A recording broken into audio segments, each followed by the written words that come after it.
할렐루야. 오늘도 귀한 자리 복된 자리에 나와서 예배드리는 여러분 모두를 축복합니다. 성경 읽어오셨나요? 성경 말씀 참 귀하고 소중합니다.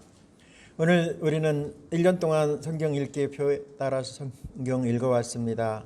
오늘 우리가 읽어야 될 순서는 이제 2장씩 읽는 거예요. 끝에 와 있으니까 성경 읽기 마지막 요한계시록 11장에서 12장까지.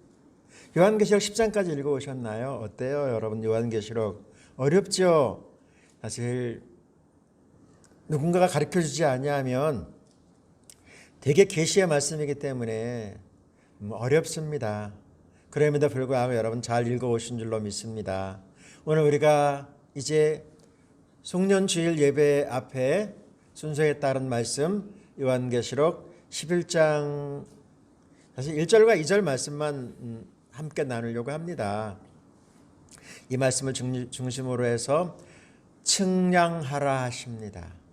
측량하라 하십니다. 이러한 제목으로 주의 은혜를 나누려고 합니다. 어때요 여러분? 이 제목 딱 보면 성경에 나와 있는 말씀이고요. 송년주일 예배에 딱 맞는 말씀 아니에요 여러분? 저는 말씀 앞에 서면서 그 생각을 진짜 많이 했는데요. 우리 하나님께서 우리에게 말씀하려고 합니다. 탈무드라고 하는 유대인의 그 사람들에게 교양을 주는 그리고 감흥을 주는 책이 있습니다. 그 책 안에 보면 사람을 평가하는 3가지의 기준이 있다고 합니다. 사람을 평가하는 3가지의 기준, 탈무드에 나오는 이야기예요 여러분. 첫 번째가 뭐냐면 키소라고 하는 거예요. 키소는 돈주머니를 주어 보소 그 사람이 돈을 어떻게 사용하느냐, 어떻게 대하느냐에 따라서 사람의 됨됨이를 알 수 있다고 합니다. 우리하고는 조금 뭔가요? 두 번째는 코소라고 하는 술잔을 주어서 그 사람이 이 자신의 육신을 어떻게 술과 함께 살아가면서 이겨낼 수 있는가. 왜냐하면 우리 옛말에도 있어요. 처음에는 사람이 술을 먹다가 조금 지나면 술이 술을 먹는다라고 하는 이야기 말입니다. 그러면서 사람이 이것을 어떻게 다루는가에 따라서 사람을 평가한다고 하죠. 이것은 2가지는 보이는 거예요. 눈에 보이는 거. 진짜 중요한 거 사람을 평가하는 3번째 기준이 뭐냐면 카소라고 하는 거예요. 카소. 이게 뭐냐면 우리의 삶의 모든 부분들은 화가 날 수밖에 없는 현실이 앞에 있거든요. 여러분 보여지는 모든 일들이 화가 나죠. 화가 안 나요 여러분? 분노할 수밖에 없고 노여워할 수밖에 없는 이것들을 주어서 그 사람이 이것을 어떻게 처리하고 대하느냐에 따라서 그 사람의 됨됨이 평가할 수 있는 기준이라는 것이죠. 신앙 좋다라고 하는 것이 뭐예요? 나이 든다라고 하는 것이 뭐예요? 화날 수밖에 없는 일이지만 잘 참아내고 표정 관리도 잘하고 이런 것들이 신앙생활 잘한다는 것 우리는 기억해야 합니다. 오늘 말씀이 되게 중요한데요 여러분. 이 글 쓰는 입장, 서사하는 입장에서 오늘 말씀은 되게 의아한 말씀이고요. 사실은 요한계시록을 읽어내면서 참 어려운 말씀이 오늘 말씀이에요. 왜냐하면 자 보려고 합니다. 8장 이후서부터 쭉 7 나팔의 재앙이라고 하는 재앙에 대한 말씀들이 쭉 기록되어 와요. 그러면 끝까지 7 나팔의 재앙까지 이렇게 서사해야 되잖아요. 더 쉽게 이야기가 이어져요. 이게 너무 어려운가요? 그러면 드라마가 내용이 자꾸 이어져야 돼요. 그런데 갑자기 뜬금없이 10장으로 넘어오면 7번째 나팔 이야기가 나오는 게 아니고 천사가 딱 나타나가지고 말씀을 먹게 하는 거예요. 말씀을 먹게 하는 장면이 나와요. 갑자기 삽입 들어간 이야기이죠. 우리 그 말씀 볼게요. 10장 8절부터 10절 말씀 같이 볼게요. 하늘에서 나서 내게 들리던 음성이 또 내게 말하여 이르되 내가 가서 바다와 땅을 밟고 서 있는 천사의 손에 펴 있는 두루마기를 가지라 하시기로 내가 천사에게 나아가 작은 두루마리를 달라 한즉 천사가 이르되 갖다 먹어버리라. 배에는 쓰나 내 입에는 꿀같이 달기라 하거늘 내가 천사의 손에서 작은 두루마리를 갖다 먹어버리니 내 입에는 꿀같이 다나 먹은 후에 내 배에서는 쓰게 되더라. 성경을 계속 읽은 분들은 이게 이제 이 이야기에 대해서 여러분들이 어느 정도 알게 되어져 있어요. 이야기를 저도 글 쓰는 사람이기 때문에 이야기를 쓰다 보면 계속해서 마무리를 지어가야 돼요. 이어가야 되는. 그런데 7번째 재앙에 대한 말씀을 이렇게 주시면서 그럼 7번째 재앙까지 딱 이어가야 되는데 갑자기 6번째 재앙에 대해 잠시 중단하고 그 상관에 끼어 들어가는 말씀이 있어요. 그래서 이 말씀이 어렵다는 것이죠. 도대체 왜 이 말씀이 여기에 들어가는 거지? 왜 이 말씀을 갑자기 하는 거야? 계속 이어가다가 엉뚱하게 뜬금없이 다른 이야기를 하네. 여러분 대화하다가 이상한 이야기하는 사람 보셨죠? 그런 것처럼요. 갑자기 말씀을 먹으라고 두루마리 말씀을 먹으라고 그런데 그 말씀을 먹었더니 입에서는 정말 단데 배에서는 쓰다. 이런 말씀이 다 지나간 다음에 이제 오늘 말씀으로 이어지는 거예요. 10절 다음에 어딘지 아세요, 여러분? 10장 다음에 11장이죠. 오늘 11장 말씀 보고 있거든요. 11장으로 딱 넘어오면 측량하라 오늘 말씀의 제목이에요. 자, 1절 말씀 같이 볼게요. 나는 지팡이와 같은 측량자 하나를 받았는데 그때 이런 말씀이 내게 들려왔습니다. 일어서서 하나님의 성전과 제단을 측량하고 성전에서 예배하는 사람들을 세어라. 이 말씀이 어렵다는 이야기가 바로 이런 부분이에요. 요한계시록에서. 왜냐하면 말씀이 이어가다가 갑자기 다른 말씀이 싹 끼어 들어온 거예요. 이거 잘못 들어온 거 아니야. 그래서 성경학자들이 이 부분에 대해서 진짜 고뇌를 합니다. 그리고 해석하는데 어려움을 갖는 말씀이 또 요한계시록 10장 후반부터 11장의 말씀이거든요. 측량하라는 거예요, 여러분. 무엇을 측량해요? 성전과 제단 그리고 성전에서 예배하는 사람을 측량하라고 말씀하세요. 그런데 더 왜 어렵다고 이야기하냐면 성전은 예루살렘 성전은 주 70년에 로마의 티투스 장군이 이끄는 로마 군대에 의해서 돌 하나에 돌도 올려놓을 수 없을 만큼 철저하게 파괴됩니다. 철저하게 파괴돼요. 그래서 성전 없습니다. 성전이 없어요. 그런데 요한계시록 이 말씀이 기록된 때는 언제냐면 사도 요한이 반모섬에서 유배되었을 때에 주 81년에서 96년 사이에 성령의 감동에 따라서 기록하는 말씀이에요. 그러니까 이미 성전은 없어. 그런데 성전을 측량하라라고 말씀하고 계세요. 그래서 어렵다는 이야기예요. 성경학자들이 이것을 연구하면서 아니 없는데 무엇을 측량해? 무엇을 측량하라는 말씀이야? 라고 하는 것이죠, 여러분. 이미 성전은 파괴됐고요. 지금 교회에는 대환란의 시기들이 계속해서 다가오고 있어요. 사도들은 이제 순교를 당하고요. 마지막으로 사도 요한이 반모섬에서 이제 유배되어서 마지막 삶을 살아내고 있습니다. 그리고 교회는 흩어져 있었고요. 계속해서 혼란과 어려움 가운데 있어요. 우리 하나님께서 사도 요한을 통해서 측량하라고 하는 말씀의 의미를 우리 주님께서 말씀하려고 해요. 파괴된 성전을 측량하라는 것이 아니고 이 측량하라고 하는 측량의 대상은 대환란을 통과하고 있는 교회 그리고 이제 교회는 누구예요? 유형의 교회, 무형의 교회인 그리스도인 된 성도들을 우리 주님께서 측량하라라고 말씀하고 있는 거예요. 측량하다라고 하는 말 신약성경의 언어로 보면 메트레오라고 하는 말이에요. 세어보다 제어보다라고 하는 뜻을 가지고 있어요. 성도 여러분, 우리 주님께서 우리에게 말씀하려고 해요. 성전의 측량의 대상이 누굴까요? 성전, 제단, 예배하는 사람. 바로 우리들이 측량의 대상이에요, 여러분. 왜 측량할까요? 여러분 언제 측량하죠? 언제 측량해요? 땅 사고 팔 때, 그죠? 땅 사고 팔 때 측량해요, 그죠? 그 다음에 건축할 때 측량해요. 뿐만 아니라 요즘에는 건축에서 되게 중요한 게 뭐냐면 감리예요, 감리. 감리하는 사람은 뭘 할까요? 설계도대로 지금 건물이 올라가고 있는가 그 부분을 대해서 계속해서 측량을 하는 거예요. 측량, 재보는 거예요. 이게 설계도대로 되고 있는가? 예? 이때 측량을 해요. 건물을 세워갈 때에. 여러분, 우리 주님께서 측량하라고 하는 말씀이 뭐예요? 의미가 뭐예요? 수정하고 잘못된 부분을 수정하고 또한 보완하고 회복하라는 의미를 담고 있어요. 무엇을 통해서? 측량을 통해서. 우리는 2021년 마지막 주일 앞에 있습니다.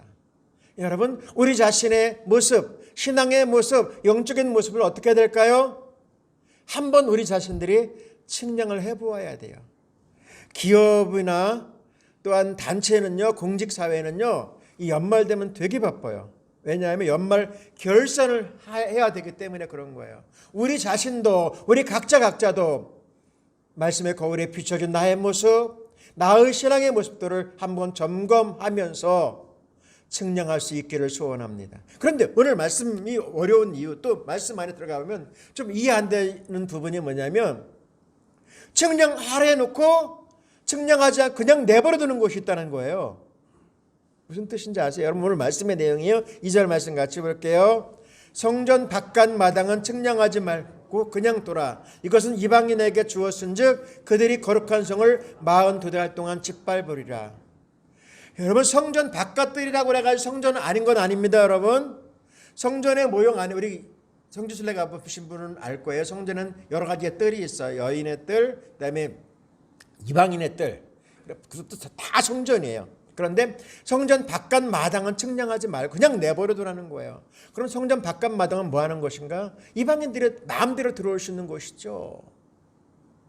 측량하지 않는 성전 바깥 마당, 그리스도 공동체 안에 있지만 충성하지 않는 사람, 거짓된 신자들, 또한 이 공동체를 통해서 뭔가 이권을 얻으려고 하는 사람들 의외로 많죠, 여러분. 제가 어렸을 때도 아니죠. 초보 전도사 때 교회에서 이렇게 사무를 보고 있는데 어떤 사람이 찾아왔어요. 찾아와서 뭐라 그러냐면 목사님, 저 목사님 그런데 목사 아니에요. 그랬더니 제가 하나 뭐 물어봤더니 제가 요번에 이 동네에 위원으로 출마를 하는데 도의원 정도 되나 봐요. 출마하는데 이 지역에 조사를 해봤더니 크리스찬이 진짜 많아가지고 장로 이렇게 타이틀을 한번 가지고 싶은데 그거 따려면 그분 하는 얘기 따려면 도대체 얼마면 됩니까? 라고 물어보더라고요. 영화 대사처럼. 진짜 그래. 깜짝 놀랐어요. 그런 거 아니고요. 라고 제가 설명하는데 되게 오래 걸렸는데 여러분, 어떤 이권을 얻으려고 교회 공동체 안에 들어오는 사람 많습니다. 특별히 정치인들 진짜 많습니다, 여러분. 여러분, 이런 부분들은 하나님께서 어떻게 해요? 그냥 냅두라는 거예요. 측량하지 말고 냅두라는 이야기죠, 여러분. 세례받지 않은, 믿지 않은 사람들 교회 안에 정말 많아요, 여러분. 여러분은 어떻습니까? 잘 믿으십니까? 예수님이 나의 주인이라는 사실을 믿으십니까? 예수님이 나를 위해 십자가에 죽겠다는 사실이 믿어지십니까? 여러분, 그거 믿지 않고 오는 사람들 정말 많거든요. 그런 사람들은 우리 주님께서 뭐라 그래요? 측량하지 말고 내버려 두래요. 그리고 그들에게 다가오는 7년 환란의 반, 3년 6개월 그들이 마음대로 할 수 있도록 그냥 내방치하라고 주님께서 말씀하세요. 왜 그랬을까요, 여러분? 가장 무서운 징계 가운데 하나가 뭐죠? 내버려 두는 거예요. 내버려 두는 거. 오든지 말든지 하든지 말든지 내방치하는 것이 가장 무서운 하나님의 징계예요, 여러분.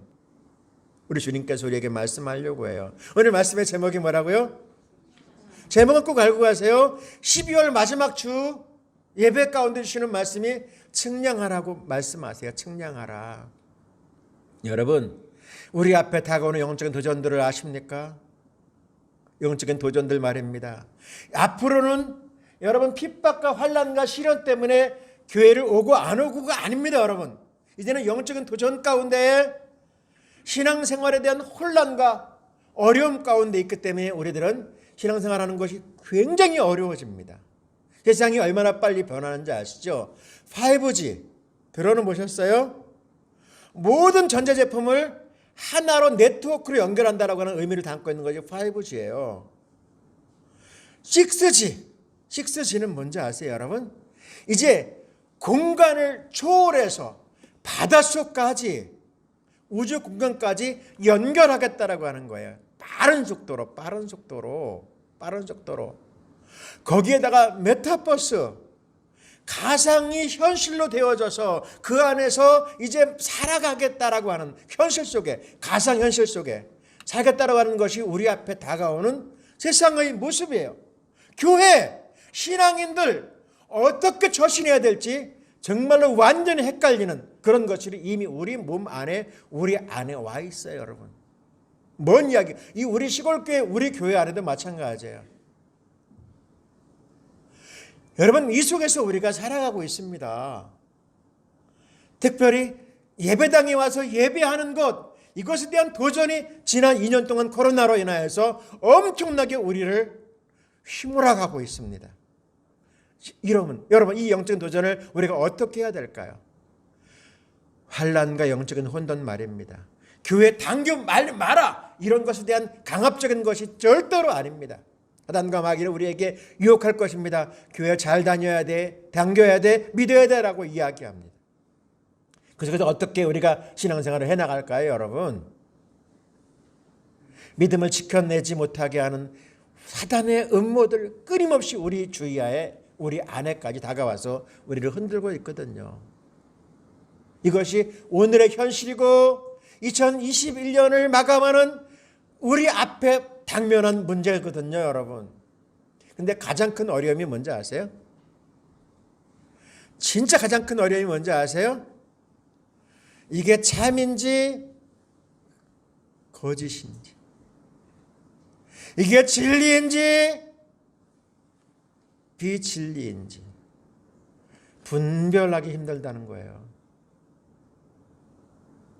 이게 분별해내기가 힘든 게 이게 어려운 거예요. 까만색, 하얀색이면 그냥 하얀색 택하면 돼요. 동그라미 가입하면 동그라미 택하면 돼요. 그런데 이게 헷갈리는 거예요. 가고 있는데 잘 가고 있는지, 내가 이것을 정말로 하고 있는데 잘하고 있는지, 이게 헷갈리는 거예요, 여러분. 이 영적인 혼란 어떻게 하실래요? 성도 여러분, 우리의 신앙의 앞에 참인과 거짓인가? 잘하는 것인가?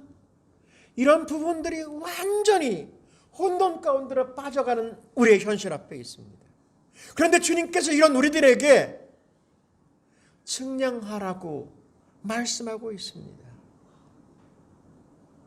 이제 우리는 이 한 해를 살아온 우리들은 주님의 말씀에 거울에 비춰진 나의 모습을 볼 수 있어야 됩니다. 나는 어떻게 보여지고 있는가? 주님이 나를 어떻게 평가하고 있을까? 여러분, 이 한 해를 앞에 마무리하면서 새로운 한 해를 준비하면서 스스로 나 자신에게 평가해 보아야 합니다. 그리고 새해를 향해서 나가야 합니다. 평가하지 아니하고 앞으로 나간다고요? 그러면 똑같아지죠. 발전하지 못합니다. 성장할 수가 없습니다, 여러분. 다니엘서 5장 안에 들어가면 이런 말씀이 있어요. 다니엘서 5장 25절부터 27절까지 말씀 같이 볼게요. 벽에 적힌 글자는 메네 데겔 바르신입니다. 그 뜻은 이렇습니다. 메네는 하나님께서 왕의 나라의 끝날을 정하셨다는 뜻입니다. 데겔은 왕이 저울 위에 달리셨는데 무게가 모자란다는 뜻입니다. 아멘. 여러분, 우리 하나님께서 우리에게 주시는 말씀 안에 들어가 보면 우리 주님께서 우리에게 말씀의 거울에 비춰진 우리의 모습을 보게 하세요. 벨사살이라고 하는 바벨론의 왕이 있었어요.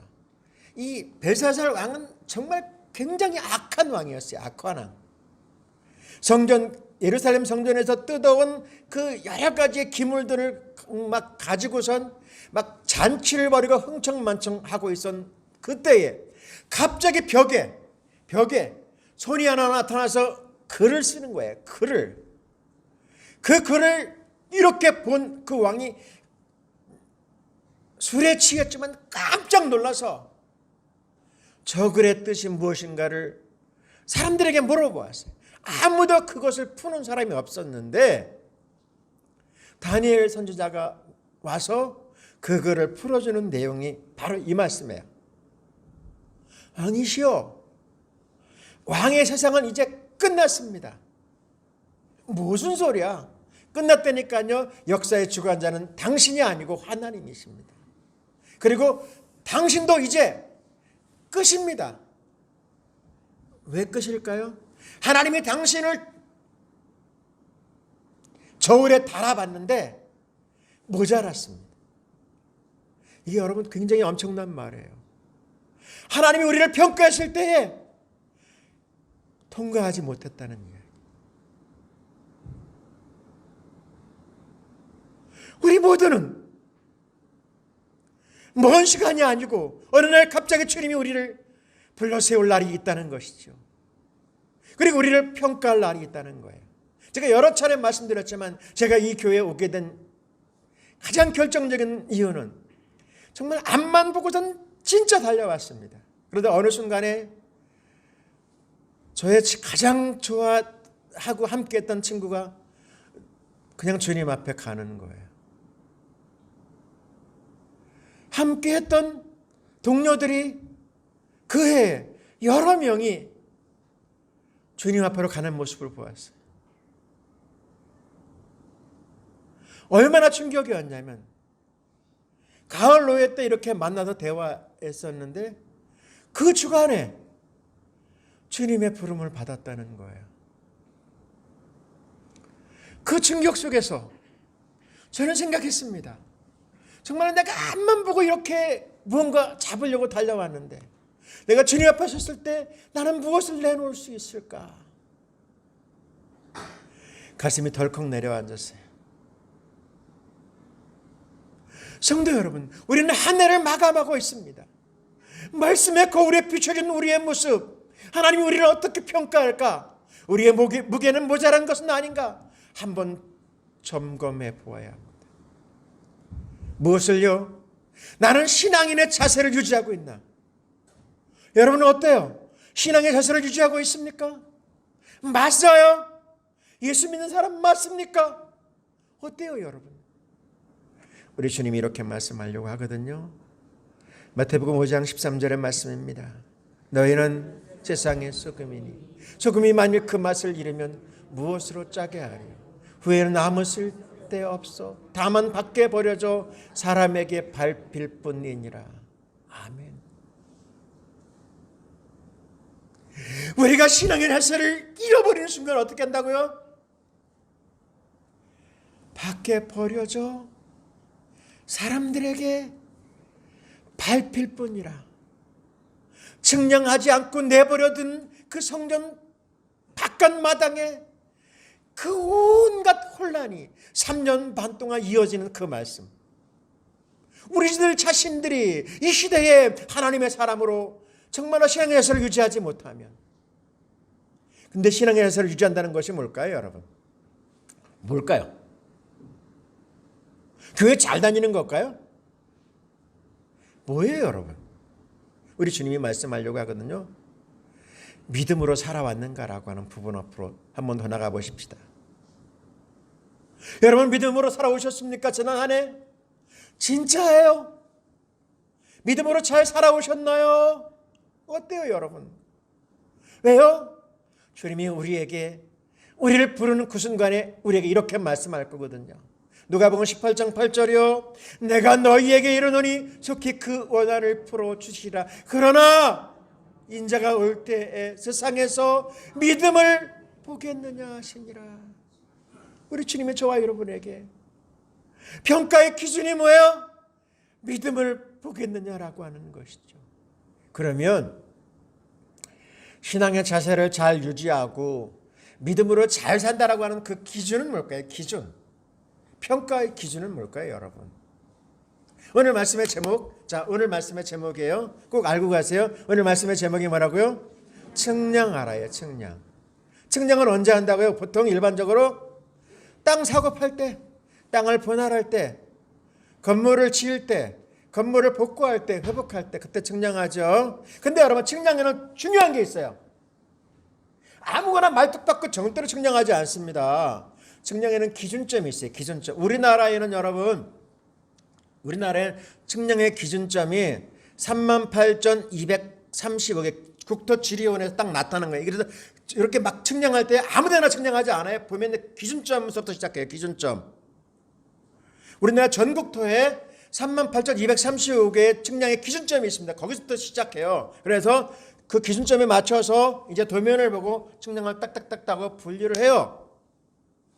여러분, 이 기준점이 비끄러지거나 기준점에서 시작되지 않으면 여러분 그 측량은 잘못된 거예요. 그래서 분쟁이 생기는 거예요.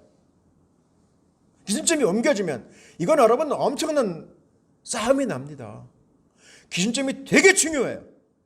그런 것처럼 신앙인의 기준점은 뭘까요? 신앙인을 유지하고 믿음으로 잘 살아내고 믿음으로 사는 기준점이 뭘까요, 여러분? 하나님의 말씀입니다, 여러분. 그래도 요한계시록 8장 이후부터 쭉 넘어가다가 갑자기 말씀을 먹으라고 이야기하고 말씀을 먹은 그 사람에게 입에서는 다나 속에서는 쓰다라고 하는 그 말씀의 내용, 말씀하실 때는 그래 맞아 깨달아서 그런데 그 말씀을 실천하려고 하니까 어때요? 되게 쓰지요. 그 말씀의 기준, 이 기준을 가지고 측량해야 돼요. 오늘 요한계시록에 주님께서 우리에게 말씀하려고 하는 내용이 그거예요, 여러분. 그리고 이제 말씀이 끝나는 부분에서 주님이 이렇게 이야기하려고 해요. 22장 7절이요. 보아라, 내가 속히 가겠다. 이 책에 기록된 예언의 말씀을 지키는 자들에게는 복이 있을 것이다. 할렐루야. 사랑하시는 여러분, 우리의 신앙의 기준은 무엇이어야 합니까? 우리는 무엇으로 살아가야 합니까? 사역지된 제가 여러분에게 끊임없이 말씀 읽기표를 나눠주면서 말씀대로 살아야 됩니다. 말씀을 읽어야 됩니다. 저도 여러분 사역자로서 되게 어려운 도전을 하고 있어요. 이 말씀 읽기표에 따라서 주님의 날 순서에 따라서 말씀을 전하고 있잖아요. 제가 인위적으로 정하는 것이 아니고요. 이것은 저도 도전입니다. 사랑하시는 여러분, 우리 함께 이 도전을 이루어 갑시다. 왜요? 우리가 살아갈 신앙의 가장 귀한 기준점이 말씀이기 때문입니다. 때로는 어려울 수 있습니다. 때로는 이 말씀이 무엇인가 모를 때도 있습니다. 그렇지만 여러분, 이 영적인 혼란의 시대에, 변화무쌍한 이 시대에 우리가 살아갈 수 있는 분명한 목표, 그리고 하나님께서 우리에게 이 시대에 진짜 복을 받고 사는 길은 말씀에 있기 때문입니다, 여러분. 말씀에 있기 때문이에요. 이 말씀 붙잡고 살아가면 여러분, 우리 주님이 우리에게 결국은 세워주시고 갚아주시고 채워주실 것입니다. 이제 한 해가 이렇게 마무리되어져 가고 있습니다. 한 주간 말씀으로 잘 마무리하시고 갈무리 잘 하시고 2022년 우리 함께 이 말씀을 다시 붙잡고 나아가 보십시다. 그럼 하나님께 말씀하신 대로 저와 여러분의 삶의 모든 부분을 간섭하셔서 감당할 수 없는 은혜와 은총과 축복을 더해 주실 것이라고 믿습니다.